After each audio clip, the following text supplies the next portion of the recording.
Queridos, a paz do Senhor Jesus a todos. Hoje, lição de número 4, Paulo, a vocação para ser apóstolo. A nossa lição está dividida em 3 tópicos principais, que são o ponto de partida para a vocação de Paulo, uma vocação efetivada pelo Cristo ressurreto e terceiro, vocação de Paulo e o aprendizado no deserto. A palavra vocação significa inclinação para a vida religiosa, também significa chamado.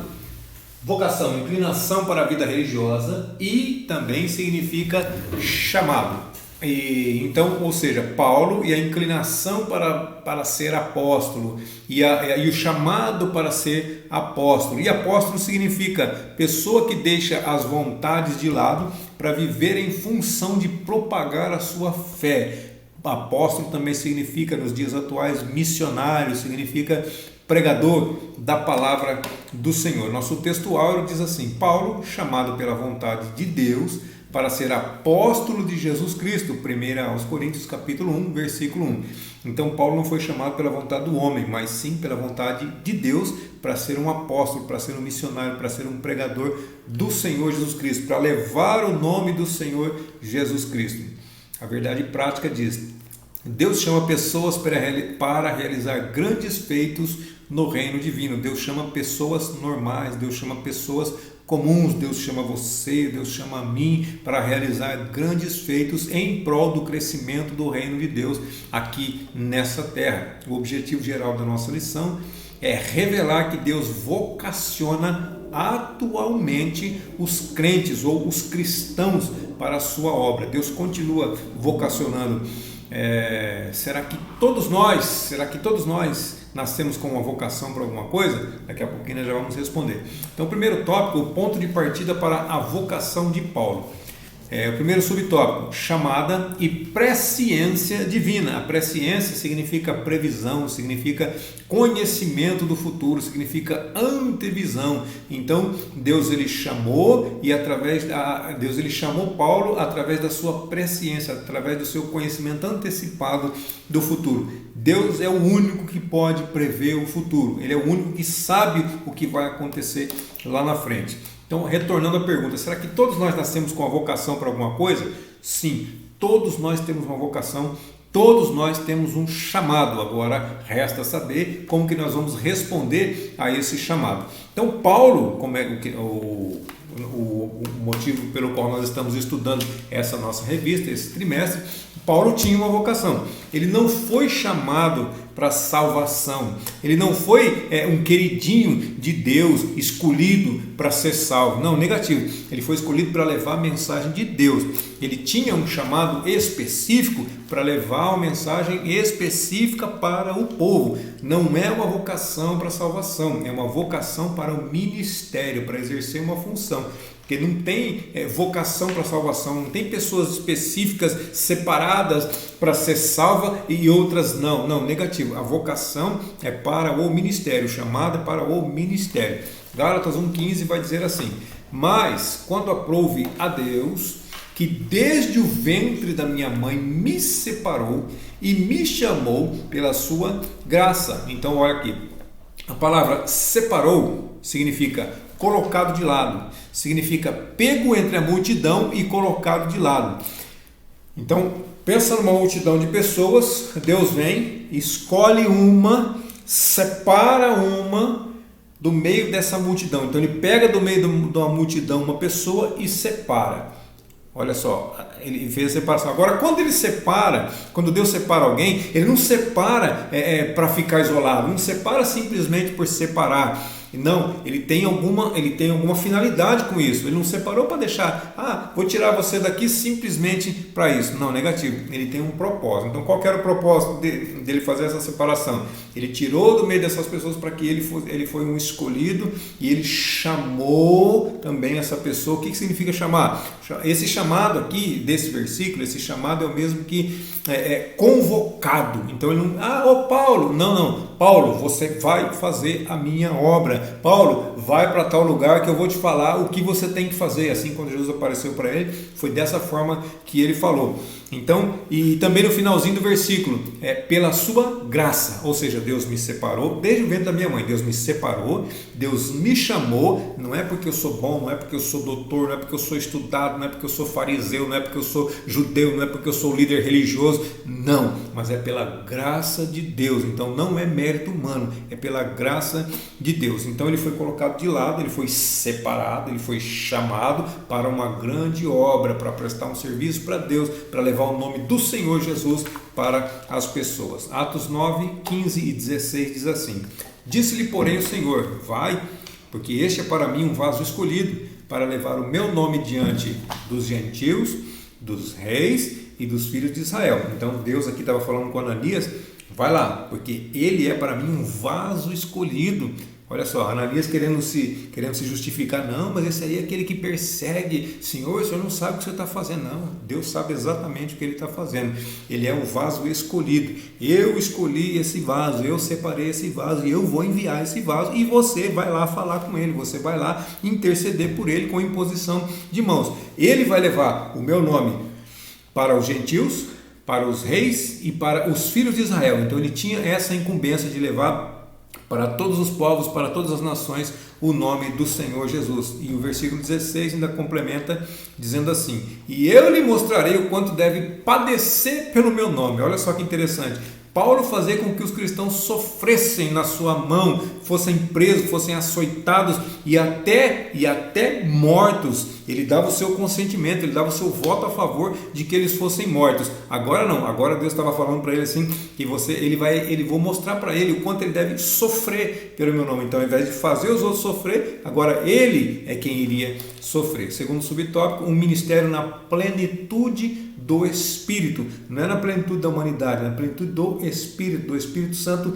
de Deus. Então, a palavra plenitude, segundo o dicionário, diz que é completo, diz que é na sua totalidade. Então, o ministério na sua totalidade, o ministério completo do Espírito Santo de Deus. Atos 9, 17, 18 diz assim: e Ananias foi e entrou na casa e, impondo-lhe as mãos, disse: irmão Saulo, olha só, aqui ele já chamou de irmão, irmão Saulo, o Senhor Jesus, que te apareceu no caminho por onde vinhas, me enviou para que tornes a ver, primeira coisa, tornes a ver e sejas cheio do Espírito Santo. Então você vai voltar a ver, e agora, só que agora você vai ser cheio do Espírito Santo. Então aqui Paulo aceita o chamado ao ministério. Agora, a notoriedade, ela não ocorreu por causa de uma unção especial. Ananias não veio e falou assim: eu vou te ungir com a unção especial do Espírito e você vai ser diferente, você vai ser notório. Não, mas por que ela veio? A notoriedade ela veio porque ele se entregou ao seu chamado.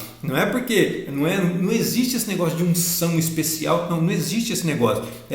A oração é a mesma oração com imposição de mãos, é a mesma que nós recebemos na congregação local, é a mesma, não é unção, não existe esse negócio de unção especial. Então, mas o que fez ele se tornar notório? Foi a reação, foi a forma como ele aceitou e se entregou por causa do seu chamado. Ele se entregou por completo, não foi parcial, vou continuar aqui, não, ele se entregou por completo para fazer a obra de Deus.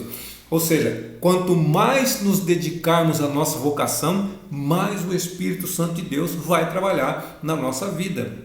E o versículo 18: e logo lhe caíram dos olhos como que umas escamas, e recuperou a vista, e levantando-se foi batizado. Então olha só, ele voltou a ver, ele foi cheio do Espírito Santo e depois ele foi batizado nas águas. Romanos 12:3 diz que: porque pela graça que me é dada, digo a cada um dentre vós que não pense de si mesmo além do que convém. Ou seja, ele tinha mais do que qualquer pessoa o desejo ou o direito de se achar que era mais do que os demais. Ele mais do que ninguém, porque era um homem estudado, era um doutor da lei, era um fariseu, era um homem muito inteligente, acima, excedia os seus compatriotas da sua época, ele excedia a todos eles. Então ele podia até pensar mais de si mesmo, mas ele está dizendo aqui agora, olha só, depois de convertido, como é que ele fala? Digo a cada um que dentre vós não pense de si mesmo além do que convém. Não pensa disso, não. Antes pense com moderação, seja moderado. Você pode até ser alguém de verdade, mas pense com moderação acerca de si mesmo, porque é assim que convém. Não convém achar que é mais do que isso, conforme a medida da fé que Deus repartiu a cada um. Então, depois da conversão, há uma mudança de pensamento realmente.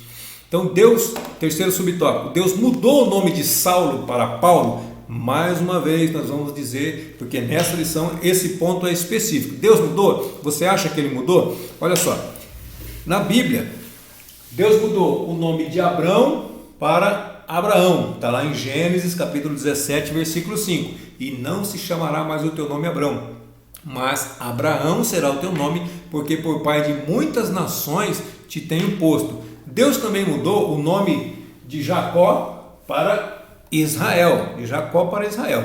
Está em Gênesis 35, 10. E disse-lhe Deus: o teu nome é Jacó, não te chamarás mais Jacó, mas Israel será o teu nome. E chamou-lhe Israel. Então houve essa mudança para o nome de Israel. Também Deus mudou o nome de Simão para Pedro. Simão começou a se chamar Pedro. Marcos 3,16. A Simão, a quem pôs o nome de Pedro, aqui o próprio Jesus. E João 1,42, e levou-o a Jesus, e olhando Jesus para ele, disse: tu és Pedro, tu és Simão, filho de Jonas, tu serás chamado Cefas, que quer dizer Pedro. Então Jesus mudou o nome de Pedro também. Deus também mudou o nome de Sarai. O nome de Sarai ele mudou para Sara. Agora, já com Paulo não foi assim. Saulo é o aportuguesado de Saul, e Saul é de origem judaica, ou seja, esse Saulo é o seu nome em hebraico. Saulo é o nome de Paulo em hebraico. Agora, Paulo é o aportuguesado de Paulus, que é do latim, ou seja, por causa da sua cidadania romana. Então, nós podemos dizer que Paulo é o seu nome hebraico, Saulo é o seu nome hebraico e Paulo é o seu nome em grego. Tá bom? Ou romano, como você preferir, mas na verdade é latim, tá bom? Todo judeu da diáspora tinha dois nomes, então era comum, como Paulo nasceu em Tarso, que era um outro país, ou seja, ele era judeu da diáspora, seus pais tinham saído de Israel para habitar em outro lugar. Isso se chama diáspora, quando o judeu deixa a sua terra. Então todo judeu da diáspora tinha dois nomes. Não é que ele tinha dois nomes, é que um nome era hebraico e o outro nome era da localização que ele estava, ou no caso aqui seria o nome grego, ou também pode ser chamado de romano. O resumo desse tópico diz: o ponto de partida para a vocação de Paulo foi a presciência divina e a pessoa do Espírito Santo. Então esse foi o início do ministério de Paulo. Vamos continuar. O segundo tópico fala uma vocação efetivada pelo Cristo ressurreto. Então o primeiro subtópico diz: Saulo viu o esplendor glorioso do Cristo ressurreto. Atos capítulo 9, versículos de 3 a 5 vai dizer assim: e, indo no caminho, aconteceu que, chegando perto de Damasco, subitamente o cercou um resplendor de luz do céu. Toda experiência tem que vir do céu. Toda experiência tem que vir de Deus. Não adianta ter experiência comum, humana, não. Isso serve para nós? Serve para nós, mas experiência realmente, aquela que vai mudar a nossa vida, vai fazer parte da nossa vocação, tem que vir do céu, tem que vir da parte de Deus. Versículo 4: e caindo em terra, ouviu uma voz que lhe dizia: Saulo, Saulo, por que me persegues? Então a ideia aqui é ter o orgulho abatido, ou seja, caiu em terra, o orgulho está sendo colocado para baixo, tá bom? Essa é a ideia desse versículo aqui. E ele disse: quem és, Senhor? E disse o Senhor: eu sou Jesus, a quem tu persegues. Duro é para ti recalcitrar contra os aguilhões. Então Paulo ele teve uma visão do Cristo aqui glorificado, ou seja, aquele clarão de luz, e ele conseguia ouvir somente a voz. É o Cristo glorificado, é o Cristo que já havia sido ressuscitado. E também outra coisa interessante ele diz assim: eu sou Jesus, a quem tu persegues. Interessante que havia muitos Jesus naquela época, muitos Jesus, o nome Jesus, mas Paulo, como era um estudioso da Bíblia, quando ele falou assim: eu sou Jesus a quem tu persegues, e que você está dando murro em ponta de faca, aí ele já ligou na hora: Jesus, o Messias, Jesus, o Cristo. Então Jesus não se apresentou para ele como Cristo, como Messias, não, Jesus se apresentou a ele como Jesus. Aí ele fez esse link, ele fez essa ligação. Aí Então, o segundo subtópico, uma vocação inevitável para o apostolado entre os gentios, Atos 9:20. E logo nas sinagogas pregava Cristo, que este é o Filho de Deus. Ou seja, assim que ele recebeu o chamado dele, assim que ele percebeu o chamado dele, ele já quis colocar em prática. Atos 22, 14 e 15. E ele disse: o Deus de nossos pais de antemão te designou para que conheças a sua vontade e vejas aquele justo e ouças a voz da sua boca. Justo aqui na nossa Bíblia está até com letra maiúscula, porque está falando do próprio Cristo, tá? Então, vejas aquele justo e ouças a voz da sua boca. Foi o que aconteceu com Paulo. Ele viu o Cristo, a Jesus, e ele ouviu a voz da sua própria boca. Porque hás de ser a sua testemunha para com todos os homens do que tens visto e do que tens ouvido. Não foi isso que aconteceu em boa parte da sua vida, pelo menos no momento de preparação que ele estava passando. Ele teve visões do Cristo ressurreto e o próprio Jesus fala para ele o que ele tinha que fazer. Tanto que 1 Coríntios 11:23 vai dizer assim: porque eu recebi do Senhor o que também vos ensinei. Ou seja, Paulo ensinava aquilo que ele tinha aprendido, aquilo que tinha recebido do próprio Cristo. Versículo de número, terceiro subtópico, a vocação mudou o rumo da vida de Saulo. Eu vou dizer para você que vocação não muda rumo. Olha aqui, vocação não, coloquei um não com letra maiúscula aqui, vocação não muda rumo. Mas espera aí, está dizendo no subtópico que a vocação mudou o rumo da vida de Saulo, tá? Mas não é a vocação que muda o rumo, porque se todos nós temos uma vocação, o rumo de todas as nossas vidas deveriam ser mudadas, mas nem todos são mudados. Por quê? Porque o que muda é aceitar o chamado, é aceitar a sua vocação. Isso sim vai fazer toda a diferença. Quando nós assumimos a vocação, quando nós aceitamos o chamado de Deus para a nossa vida, isso vai mudar a nossa história. E através da mudança da nossa história, a história de outras pessoas vão ser transformadas também por causa do chamado, por causa da vocação que o Senhor tem para com a nossa vida e por causa de nós executarmos esse chamado. Aí sim vai haver mudança na nossa história e na história das outras pessoas que nos cercam, que nos rodeiam, que veem a diferença na nossa vida. Amém? Então, quando alguém nos chama, nós temos três opções. Olha aqui, o que nós deixamos anotado aqui. Quando alguém nos chama, eu coloquei invertido aqui, vamos ler de baixo para cima. Então, alguém chama você, alguém chama o seu nome. Odecir, José, Maria, Antônio, Alfredo, alguém chama o seu nome. Você tem a opção de responder. Oi, o que? Diga, você está respondendo. Mas não atender. A pessoa fala: você pode fazer tal coisa para mim? E você fala assim: não posso. Então você respondeu ao chamado, mas você não atendeu, você não fez aquilo que a pessoa gostaria que você fizesse. É uma das respostas que você pode dar ao seu chamado, à sua vocação. Mas também você pode responder, você pode fingir que não é com você. Ô Valdecir, ô Maria, ô José, você vai disfarçar, vai fingir que não é com você. Você pode fazer isso. Quando Deus te chamar, você pode fingir que não é com você, como muitas pessoas a gente vê fazendo. Isso aí é para fulano, isso aí é para... Não, isso aí não é para mim, isso não serve para mim, eu fui chamado para ficar aqui, eu não fui chamado para isso. Então a gente vai sempre passando, Deus está te chamando, mas você está fingindo que não é com você. Tome cuidado. E também nós podemos responder de uma terceira forma, ou seja, atender, ou responder. Valdecir, oi, o que? Diga, sim, e atender, ou seja, colocar em prática. Então, nós somos chamados, nós atendemos, nós respondemos e colocamos em prática. Colocar em prática, então, a vocação não vai mudar o nosso rumo, mas aceitar a nossa vocação, colocar em prática a nossa vocação, obedecer aquilo que o Senhor quer para as nossas vidas, isso vai fazer toda a diferença para nós. Atos 9,6 diz assim: e ele, tremendo e atônito, disse: Senhor, o que queres que eu faça?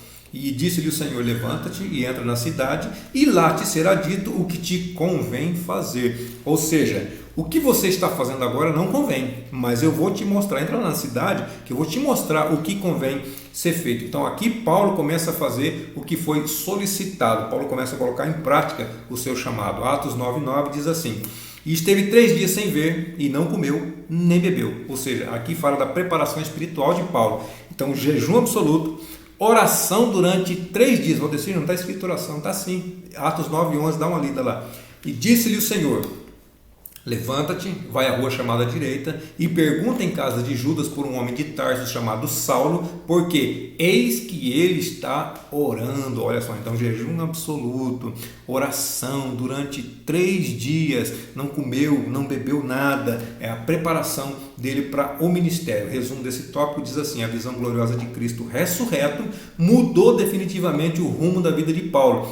Não foi só por causa da visão, mas sim porque ele atendeu ao chamado, porque ele respondeu, porque ele poderia muito bem falar assim: não vou, não quero, não faço. O que queria acontecer? Essa parte do Novo Testamento da Bíblia poderia não levar o nome de Paulo, mas levar o nome de outra pessoa, porque a obra de Deus não vai parar. Mas com certeza a obra de Deus não vai parar. Se Paulo respondesse que não, Deus chamaria outra pessoa, com toda certeza. Mas na sua presciência, no seu pré-conhecimento, no seu conhecimento do futuro antecipadamente, ele já sabia que realmente seria Paulo. Terceiro tópico, a vocação de Paulo e o aprendizado no deserto, a ida para o deserto. Então o ministério de Paulo ele precisava de uma preparação rígida, de uma preparação rigorosa, de uma preparação rápida e efetiva, que funcionasse realmente. Então, ao invés de aprender com os apóstolos lá em Jerusalém, ele vai para onde? Ele vai para o deserto, Gálatas 1,17. Nem tornei a Jerusalém, a ter com os que já antes de mim eram apóstolos, mas parti para a Arábia, para o deserto, e voltei outra vez a Damasco. Também, segundo aos Coríntios 11:32 diz: em Damasco, o que governava sobre o rei Aretas pôs guardas às portas da cidade dos damascenos para me prenderem. Olha aqui, ó. Então Paulo foi perseguido logo no início do seu ministério. As pessoas queriam prendê-lo, queriam matá-lo, da mesma forma como ele fazia antes de se converter, antes de receber o chamado. Ele fazia assim, agora estava sendo feito com ele. Segundo subtópico, as lições do deserto. Paulo sabia que precisava estar preparado para enfrentar todo tipo de confronto, de oposição e também de rejeição. Então ele foi para o deserto e lá no deserto ele ficou 3 anos aprofundando seu conhecimento acerca de Jesus. Ele não ficou aprofundando acerca do judaísmo, não, ele ficou acerca de Jesus, ou seja, ele ficou se preparando para tudo que ele iria passar e também para aprender a esperar, porque pensa num camarada impaciente.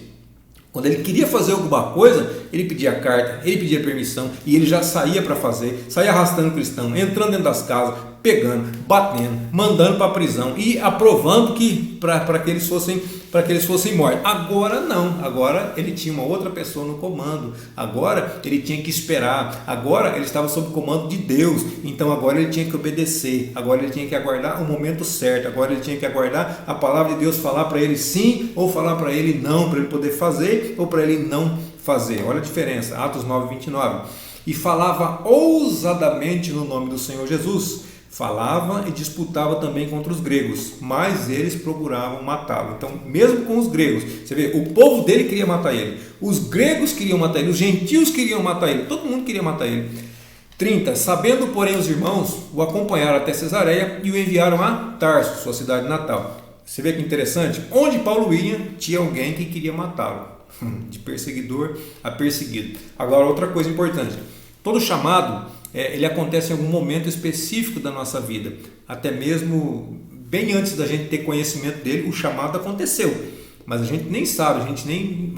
Agora, colocar em prática o chamado, exercitar esse chamado é totalmente diferente, são momentos diferentes em que isso acontece. O chamado acontece em um momento, o colocar em prática esse chamado acontece em outro momento. Não é porque eu me converti agora que já tenho que sair fazendo aquilo que fui chamado, porque na verdade, às vezes eu nem sei para que eu fui chamado, então eu tenho que descobrir primeiro, me preparar para depois assumir esse chamado. Então isso tem um momento específico para acontecer. Paulo, pensa bem, Paulo era quem ele era, mas ele precisava passar por algumas experiências primeiro, para depois sim exercer o seu ministério na íntegra. O que aconteceu na verdade foi depois de 14 anos de conversão, depois que ele se converteu, depois de 14 anos que ele exerceu o seu ministério na íntegra, de verdade. Agora, nesse versículo que a gente leu aqui, acompanharam até Cesareia e enviaram para Tarso. Então aqui a história de Paulo, ela dá uma parada, ela dá uma pausa. Mas olha o versículo 31, Atos 9:31.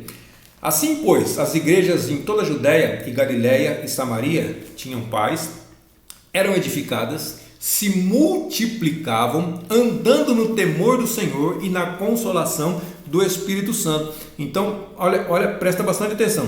A conversão de Paulo, ela não é mais o foco. Ou seja, na verdade, ela nunca foi o foco, né? A igreja está crescendo mesmo sem Paulo.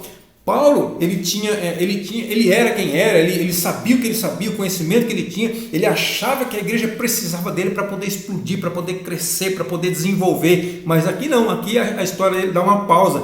Lucas, que escreveu o Atos dos Apóstolos, Lucas tira Paulo de evidência. E o que ele coloca aqui? Coloca outra pessoa em evidência. Então, Paulo não era aquele que ia fazer a igreja explodir. Aquele que ia fazer a igreja explodir, sabe quem que é? O Espírito Santo de Deus. Então, Lucas tira Paulo de foco e coloca o Espírito Santo. Então, sem Paulo, a igreja estava crescendo, a igreja estava sendo edificada, a igreja tinha paz, a igreja estava se multiplicando, a igreja estava andando no temor do Senhor e na consolação do Espírito Santo. Então, quem vai fazer a obra, quem vai fazer as coisas desenvolverem, não é Paulo, não é Pedro, não é João, não é Zé, não é Valdecir, não, é o Espírito Santo de Deus através das nossas vidas. Bem a inteligência de Lucas, como ele foi sábio ao colocar essas palavras. E o terceiro subtópico, mais lições do deserto. Saulo passou a usar o seu nome romano Paulo, pelo qual ele ficou conhecido. Então, a maioria das pessoas conhecem ele como Paulo. Inclusive, até o santo que criaram é São Paulo, não é São Saulo, né? Paulo foi para o deserto para aprender a aprender, ou seja, ele se achava dono da verdade, ele não tinha coragem de sentar para aprender, ele não tinha paciência de sentar para aprender. Você lembra? A apavoração, quero carta, eu preciso de autorização para poder prender os cristãos, para poder fazer, o negócio dele era esse, então ele não tinha essa paciência. Então lá no deserto ele aprendeu a esperar, ele aprendeu a aprender. Para nós ensinarmos, a gente precisa primeiro aprender. Não tem como eu falar sobre alguém sem primeiro conhecer essa pessoa. Então Paulo ele foi para o deserto para conhecer, para ter experiência com Deus primeiro, para depois então ele dar sequência ao seu chamado. Ele vai conhecer a pessoa de Deus para depois poder falar sobre o seu nome. Ele vai conhecer o Senhor Jesus para depois poder apresentar para as outras pessoas. Eu não apresento uma pessoa que eu não conheço, eu não falo de alguém que eu não conheço. Então ele foi conhecer, ele foi aprender do próprio Jesus para poder passar para frente. Então o deserto ele nos faz refletir e também nos faz aprender. O deserto fez Paulo se despojar de toda a filosofia, de toda a religiosidade, de todo o legalismo relacionado ao judaísmo, que era a antiga religião dele. E também no deserto Paulo aprendeu que a simplicidade é a chave que abre a porta do cristianismo. Simplicidade. Existem momentos de profundidade na palavra de Deus, isso é muito importante, mas normalmente a simplicidade ela é a chave que abre a porta do cristianismo, que abre a porta para que nós possamos pregar o Evangelho. No deserto, Paulo aprendeu a dominar suas paixões, substituindo pela alegria da salvação em Cristo. Então, as paixões carnais foram substituídas pela alegria da salvação, pela alegria do Espírito Santo na vida de Paulo. Também no deserto, Paulo aprendeu a depender somente de Deus, que é algo que nós precisamos fazer. O resumo desse tópico diz assim: a vocação de Paulo foi aperfeiçoada no deserto, pelo qual o apóstolo passou durante 3 anos. Ou seja, toda vocação pode ser melhorada. Depende de nós aceitarmos. E isso está na mão de quem? Está na minha mão, está na sua mão, está na nossa mão. Você tem vocação, eu tenho vocação. Precisamos descobrir qual que é, colocarmos em prática, aceitarmos o chamado de Deus e colocar em prática. Veja bem, Deus, ele continua vocacionando e ele continua chamando. Então Deus vocaciona e Deus chama. E o que o homem tem que fazer? O homem tem que aceitar, o homem tem que atender, o homem tem que colocar em prática. Amém, queridos? Deus abençoe sua vida, sua saúde, seu ministério, suas finanças e até a nossa próxima lição, se assim Deus nos permitir.